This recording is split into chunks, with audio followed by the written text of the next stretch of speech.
دا کہانی د یو داسې قیدي چې څومره سخته سکیورټي هم وي خو دی هر ځل د جیل نه په تښتېدو کې کامیابیږي. دا کہانی د جاپان د یو خونخوار قیدي باره کې چې د ده نوم سوزوکي و چې په دې وخت کې د جاپان سخت سکیورټي والا جیل کې قید وي. د چیکینګ ډیوټي والا ګارډ له نه پس سوزوکي غلی شان مسکی شي او د هغې نه پس خپل غاښ راوباسي. لږ ساعت پس ګارډز بیا چیکینګ دپاره راشي خو تر هغې پورې سوزوکي د دې ځای نه تښتېدلی وي. ګارډز ته دغلته د چا د موجودګۍ احساس وشي او سوزوکي ډېر ماهر انسان دی. دی ډېر په خاموشۍ سره د رڼا نه ځان بچ کوي او د دې ځای نه د وتو کوشش کوي. خو ګارډز چې څنګه آیسولیشن سیل وګوري نو دی ته پته ولګي چې سوزوکي خو تښتېدلی دی. دی ډېر زر نور سکیورټي ګارډ راغواړي او په لږ ساعت کې دلته ډېر زیات رش جوړ شي. څه وخت کې سوزوکي د جیل په چت باندې په منډه باندې رواني نو دغه وخت کې د جیل سایرن وغږیږي. ناګهانه باران شروع شي او همدلته کهانیم ګیوسي وروستو وخته 12 کاله مخکې څه قیدیان یو جیل ته راوستلی شوي وو چې په هغه کې سوزوکي هم و چې د 10 کالو سزا تېرولو لپاره دلته رالېږلی شوی و. سوزوکي به کلم خبرې نه کولې او د دې د وجې خلکو ته داسې ولګي چې دی ګونګی دی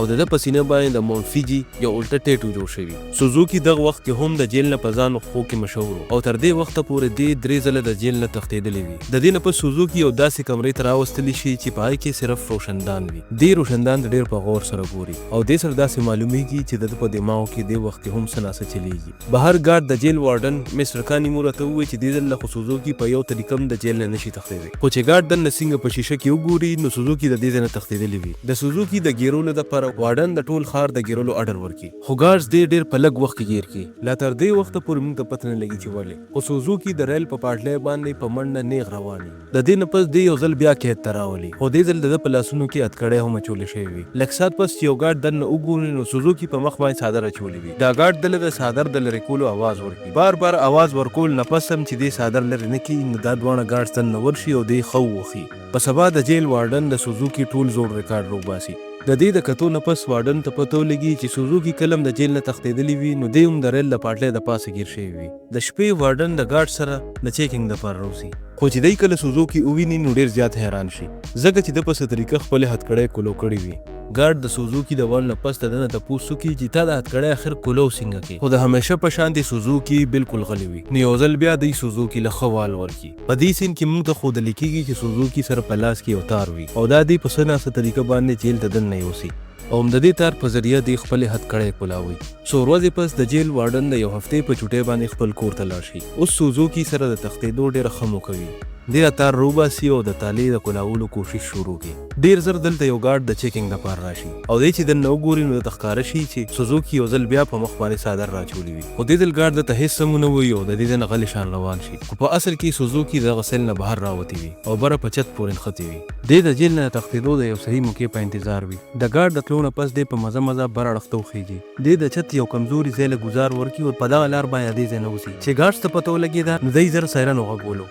وارډن ته هم خبر ورکړی شي او هغه هماغه ټایم جیل طرف ته را روان شي. په سبا سهار پولیس د سوزوکي د ګیرولو پلان جوړوي او همدغه وخت کې وارډن هم دغه ته ورسي. وارډن دی ته ووایي چې ټول پلانونه په ځای پرېږدئ او دلته چې کومه جوخته ریل پاټلۍ ده هغې ته یو ټیم ولېږئ. د افسرانو ته داسې ولګي چې دا دې څه وایي ځکه چې سوزوکي څه لیونی چې هر ځل به هم په پاټلۍ تښتي. خو وارډن دی ته ووایي چې زما 100% یقین دی چې هغه به هم د ریل په پاټلۍ باندې ملاویږي. نو دې سره د دې افسرانو یقین هم راشي او دی یو ټیم د ریل پاټلۍ اړخ ته او د وارډن خبره رښتیا وموخېږي او سوزوکي یو ځل بیا د ریل په پاټلۍ باندې ګیر شي. اوس دلته سوال دا دی چې د جیل نه تښتېدو په وخت کې خو ډېر زیات هوښیار شي خو د هغې نه پس په ده باندې څه چلو شي. د وارډن د وجې سوزوکي یو ځل بیا ګیر شي نو د دې د وجې وارډن ته پروموشن میلو شي. اوس دی یو لوی افسر جوړ شوی او د ملک مختلف جیلونو ته ځي او د قیدیانو د حالت چیکینګ کوي. بل اړخ ته سوزوکي یو ځل بیا د جیل نه وتښتي او دی یو ځل بیا هم د ریل له پاټلۍ د پاسه ګیر کړی شي. هر کال به دی یو نوی جیل ته لېږلو چې په هغې کې به د هغه بل هم زیاته سخته سکیورټي وه. خو سوزوکي بیا هم د هر جیل نه تښتي نو د دې د وجې میډیا دله د سټار بګوړه خطاب ورکړي او سوزوکي په ټول ملک کې مشهور شي.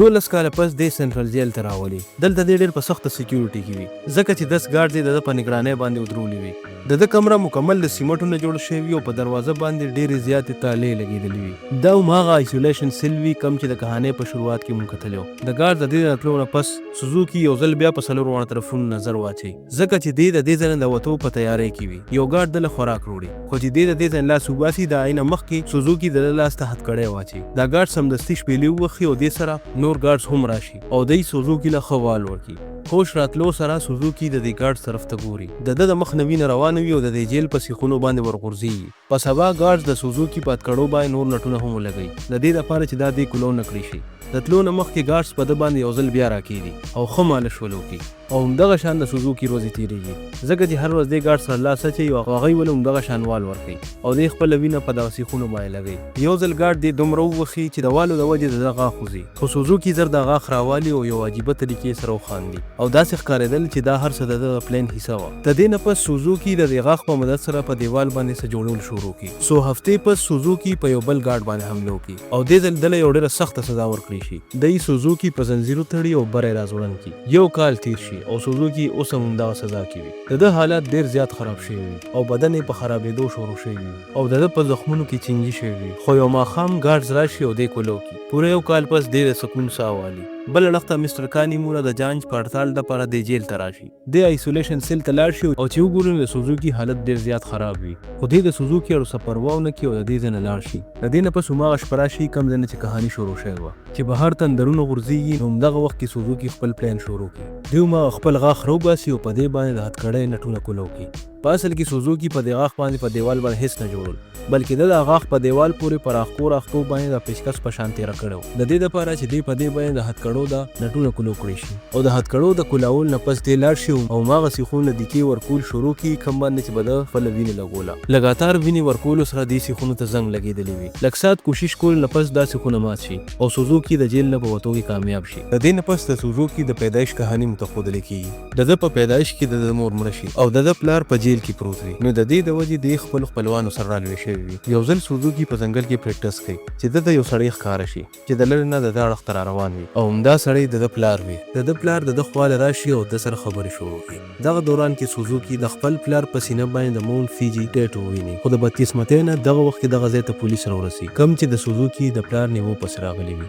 دی چې پولیسوالو وویني نو د دې ځای نه منډه کړي او په پټلۍ باندې نیغ په منډه روانې او دغه وخت سوزوکي قسم وخوري چې یو نه یو ورځ به زه خپل پلار سره ضرور ملاویږم سین یو ځل بیا موجوده وخت راشي او سوزوکي د ریل په پټلۍ باندې په منډه روان د وروسته نو دله مستر کانیمورا اواز ورکړي او د حیرانتیا خبره دا وي چې دی درېږي په لږ ساعت کې د ګارډز یو ټیم راورسي او دی بیا ګیر کړي او د دې ځای نه بوځي د دې ملک د ټول نه لوی سکیورټي والا جیل هم د سوزوکي مخې ته فیل شي د دې د وجې مستر کانیمورا سوزوکي دپاره دنیا د ټول نه خطرناک جیل ته لېږلو اډر ورکړي چې د هغې نوم پریزن آیل وي پریزن آیل څه د معمولي جیل په شانتې نه وي دا د سمندر په منځ کې جوړ شوی وي چېرته چې د اوبو بهاو ډېر زیات تیز وي او د ټول نه ضروري خبره چې دغه د ټرین پټلۍ بالکل نه وي او دې سره سره د سمندر دغه علاقه د شارک کبانو نه ډکه وي نو د دې د وجې دغه ځای نه تښتېدل ناممکنه وي په جیل کې دننه حالات هم همدغه شان خطرناک وي په پوره جیل کې هر اړخ ته په زرګونو ګارډز وي او که چېرته یو قیدي د تښتېدو کوشش کوي نو لیدو سره د ویشتو اډر وي سوزوکي چې دغلته راورسي نو زر یې په خپل یو سیل کې بند کړي دا یو کمره نه بلکې د اوسپنې سیخونه وي او دا د سوزوکي د بدن نه غیر چاپېره داسې لګولي وي چې هغه د دې ځای نه تښتېدل څه چې په دې کې خوځېدی هم نشي بل اړخ ته مستر کانیمورا د جیل لایبررۍ ته لاړ شي او د سوزوکي باره کې معلومات راټولول شروع کړي دلته مستر کانیمورا ته څه زاړه فایلونه میلو شي او دا دې کتل شروع کړي بل اړخ ته سوزوکي په جیل کې بالکل غلی شان ولاړ وي د نورو خلکو دپاره د دې ځای نه وتل خو بالکل ناممکنه وي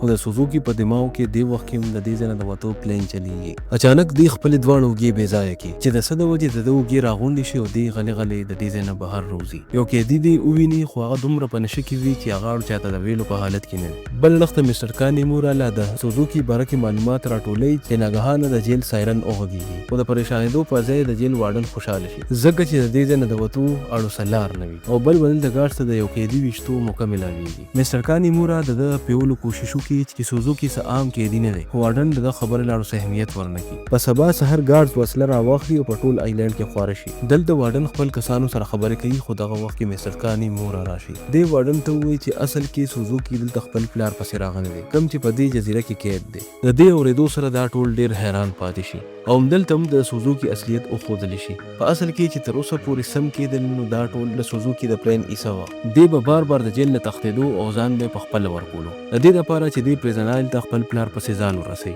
او د ده اصلي مقصد د خپل پلار ازادي وي اخري دې خپل پلار له ځان ورسوي او دومره کلونو پس چې دی یو بل وویني نو ډېر زیات وژاړي د بدقسمتۍ نه وارډن او مستر کانیمورا د خپل ټیم سره همدغه اړخ ته را روان وي خو چې دی دغه ځای پوره ورارسي نو دې نه مخکې سوزوکي سره د خپل پلار د دې ځای نه تښتېدلی وي. سوزوکي خپل پلار د جزیرې اوچت ځای ته راولي. د مخکې نه دغه ځای کې یو پیراګلایډر تیار کړی وي. دوی دواړه پیراګلایډر ونیسي او دې ځای نه لرې لاړ شي. بل اړخ ته مسټر کانیمورا دلته یو بوډا سړي سره خبرې شروع کړي کوم چې د سوزوکي پلار سره قید و. خو دلته مسټر کانیمورا د دې بوډا سړي په سینه باندې د مونټ فیجي ټیټو وویني او د دې هم نیغ دا مطلب وي چې د څو کالو سخت کوشش کولو نه پس هم سوزوکي د خپل پلار په آزادولو کې ناکام شي او غلطۍ سره ځان سره بل سړي بوزي. اوس تاسو په کمنټ باکس کې ووایئ چې د دې نه مخکې تاسو دومره بدقسمته انسان چېرته لیدلی او یا نه کې جواب راکړئ. که دا ویډیو ستاسو خوښه شوې وي نو ضرور یې لایک کړئ او چینل هم سبسکرایب کړئ. ملاویږو به د یو نوي ویډیو سره. تر هغې پورې د الله په امان.